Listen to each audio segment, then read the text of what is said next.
Hey guys, I'm back and I have another crochet video for you. So I want to talk more about the Long Island Who Convention that I am vendoring at this year. I've already signed up. Next couple of days we should get the code for the hotel to be able to specifically be in the block for the vendors. And so yeah, I've just got a couple more items that I wanted to show you guys that I have crocheted for this thing. You can see right here behind me, I've got all of the dolls that I have mostly constructed for the two raffles that are put together. That is going to be the Doctor's Collection, which is 14 dolls, and then a 15th one if the raffle reaches a certain amount that I am donating a portion of to charity. The Doctor's Collection raffle, and then the Journey's End raffle, which will be 9 dolls and a surprise 10th one, again, if it reaches the certain dollar amount, portion of which I'm donating to charity.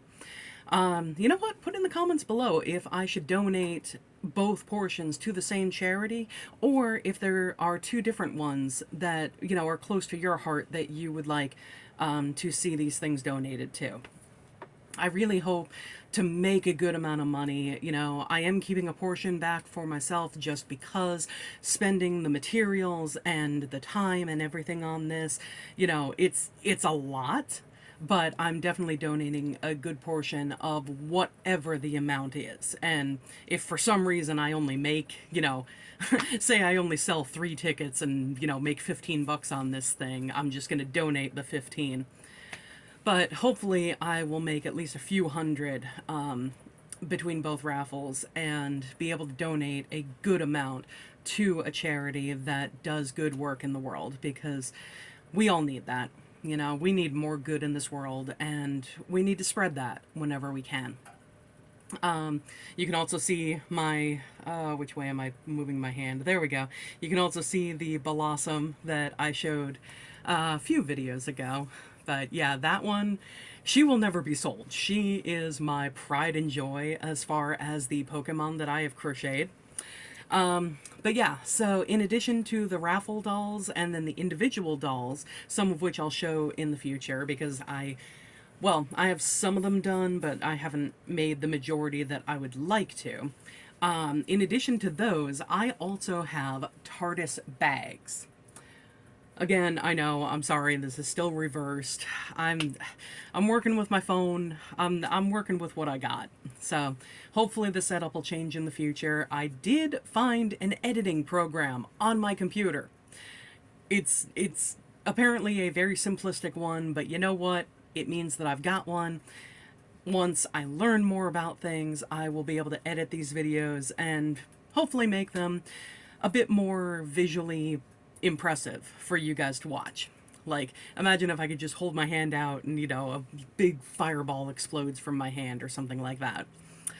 Anyway, though, so yeah, got the Tardis bag, got the window things. I still need to do the bars on this part of the window. I just need the white felt, need to cut it out.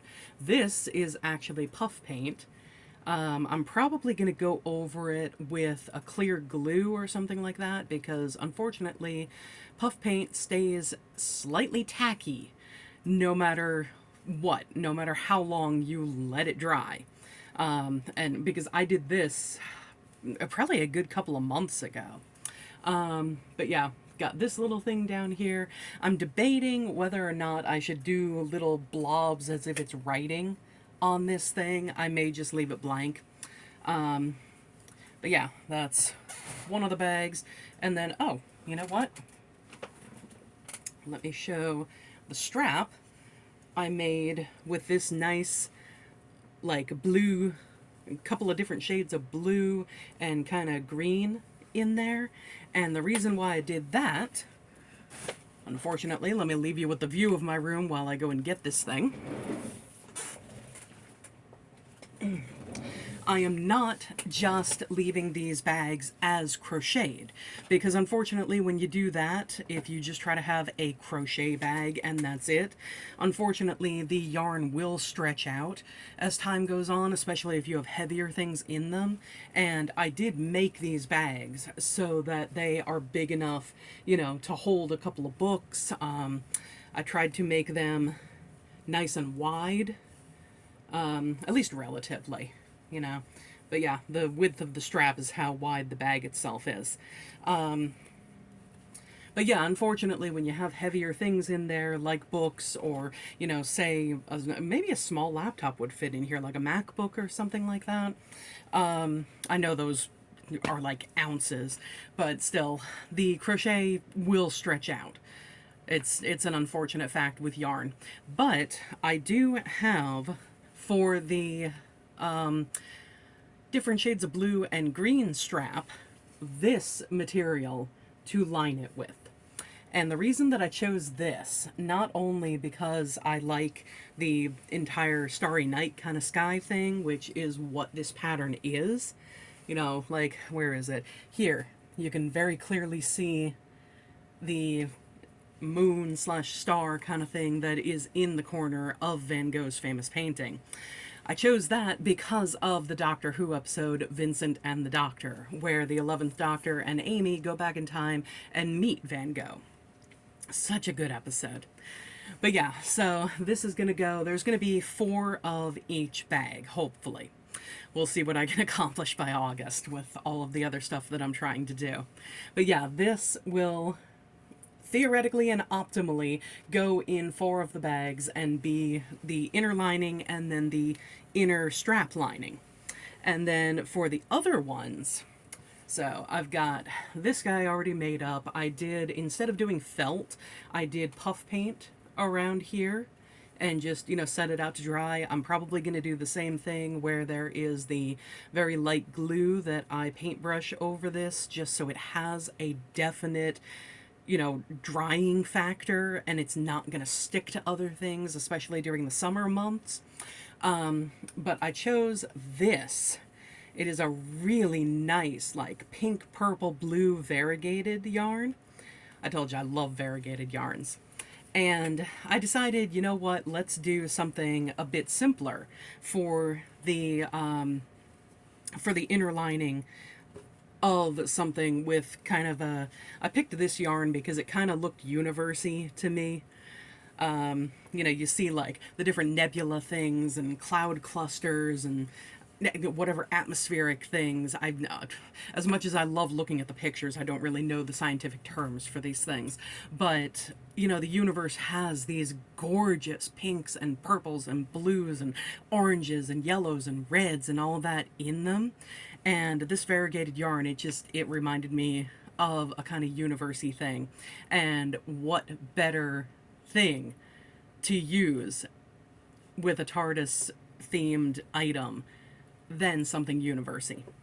So I was going to go with a solid black for the lining for this bag with the pink variegated, but what I found was this material.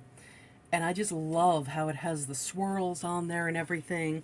You know, it gives the same kind of swirly pattern feel as the Van Gogh material, but this is just the ones, well, 2 simple colors, the black background and then the kind of silvery gray of the actual swirls. And plus it plays into another Doctor Who thing, because anybody who knows the TARDIS knows that the TARDIS inside has the round things. What are the round things? Who knows? But the TARDIS has them. So I liked the idea of all these different swirls and stuff like that being reminiscent of the round things and being an inner lining of these TARDIS bags. So yeah, that is about it for today. I've got, let me see, I have 3 of these mostly done. You'll see this one and the other one is the blue stripe one again, but this one and this one still need the white square there, which I may just glue on because I already have the bag constructed, and it is really a pain trying to sew something square onto something like this when it's already sewn together and all that, and it's just annoying. Yeah, all of my stuff is experimentation. I've said it in a previous video. I don't do patterns for anything.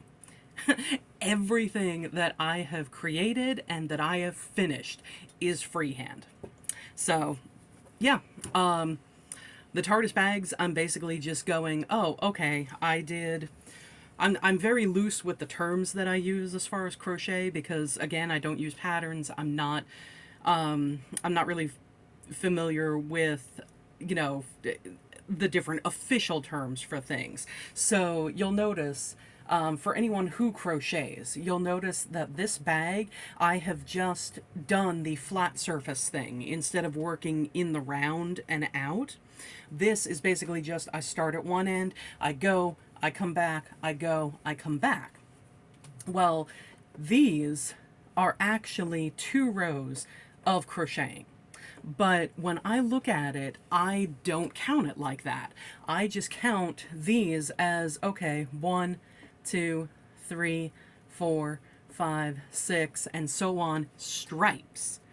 So I will look at this, and I think the front and back of the bag itself are 25 stripes, something like that. And then, yeah, so I basically have to, for the side, I don't just do the strip and then sew it on, and then do a strip and sew it on, and do a strip and sew it on. No, the side thing is just all one long one. So I have to count how many rows, or how many stripes rather, I've done here, do that many for this first side panel, figure out what I need for the bottom, because as you'll see, if I'm trying to figure out the bottom, I can't just go, oh, okay, you know, there aren't stripes going this way. So I need to figure out how many stitches I have that way, and then, you know, figure out how many rows of stripes I can put across it.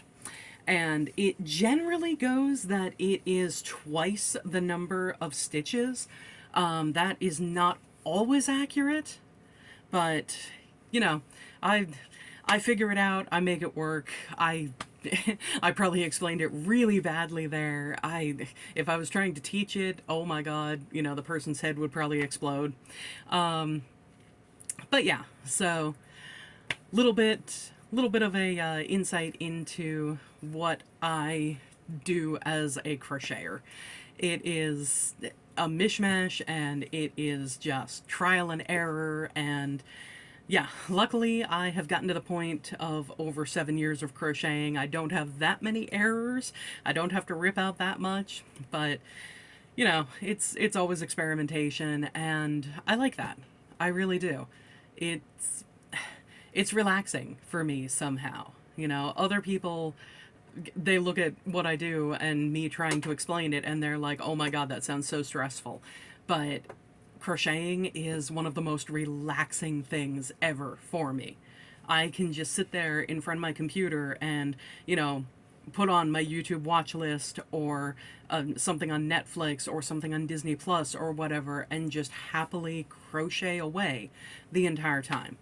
And really the only time that I might need to pause is if I'm doing, you know, something specific where I need to count and need to be correct. And then it's like, okay, you know, 15-second pause, count whatever, and there we go. And then I'm just back to happily crocheting as I'm going through the movie or TV show or whatever it is. Anyway, I think I've rambled enough. I will be back next time with some kind of video. Hopefully in the next few I will start editing them, and like I said, make it a bit more visually interesting for you guys. I might actually have cuts in what I do, and you know, putting other things in here. I don't know. We'll see what I come up with. We'll see what I can learn. So anyway, like, comment, subscribe.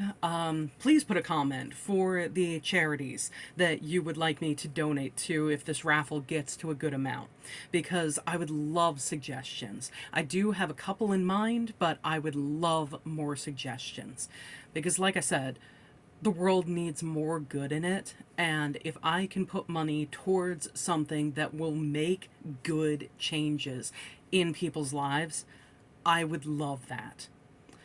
Thanks. Like, subscribe, comment, share the video, and I will see you next time. Bye, guys.